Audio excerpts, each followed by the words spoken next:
Hello, and welcome to another version of the Wyoming State Museum's Firearms Friday. My name is Evan Green.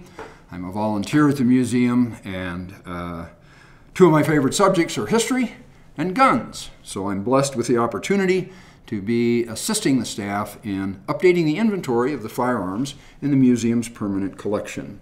And today we have a couple of what I consider very interesting historic firearms. This handgun is an 1851 Colt Navy revolver. And Navy signifies not that it was issued to the Navy or purchased by the Navy or even used by the Navy, but it's an indication of the caliber. Navy revolvers were 36 caliber, Army revolvers were 44. So that was a way of designating the appropriate caliber of a certain revolver. Now, Samuel Colt patented his first successful revolving pistol in 1836 and then went bankrupt. He then tried again in 1847 with the Walker Dragoon in time for the Mexican War, and this was the first really belt-sized pistol that Colt made available to the general public. And again, it's a Colt Navy. This one is really special because of the engraving. This is obviously and documented as having been engraved at the Colt factory. And you'll see that in this area of the frame, some nice engraving, and again on the brass backstrap, some nice engraving.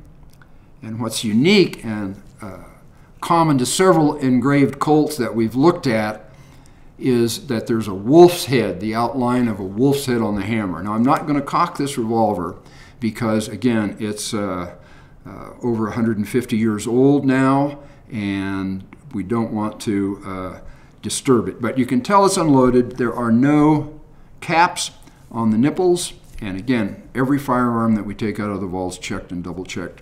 So this is a really nice revolver. I think it's one of the most aesthetically pleasing handguns of that era. For some reason, the lines, for me, just flow, and I think it's a beautiful handgun.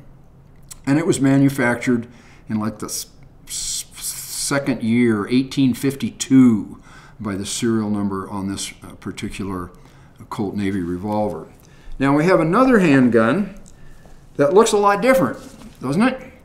But it's really started as the same gun. This is an 1856 version of the 1851 Colt Navy revolver. What's kind of special about this one is that the workmanship in modifying the handgun to make the barrel shorter, to replace the front sight, to remove the loading lever, to make it a smaller package and much easier to carry than the full-sized Colt Navy revolver. And again, what attracted us to this gun is the workmanship that went into making those modifications. We've seen over the years some blacksmith chop jobs done for expediency, but this was really well done. You'll note that the front sight is made of copper and it is dovetailed into the barrel. And there's a scribe line marking the center of the barrel to ensure that that front sight is correctly aligned with the rear sight, which, as in most of Colt's percussion revolvers, was this notch in the top of the hammer. So there you have it, two different versions of the Colt 1851 Navy revolver. Beautiful guns, neat stuff. As always, if you have comments, suggestions, questions, corrections, or more information about these or any of the other firearms that you'll see in our videos, please note that in the comments below or stop by the museum and chat with us. We'd love to get more information on anything that we're doing here that you might have, or insight or suggestions or firearms that you'd like us to take a look at.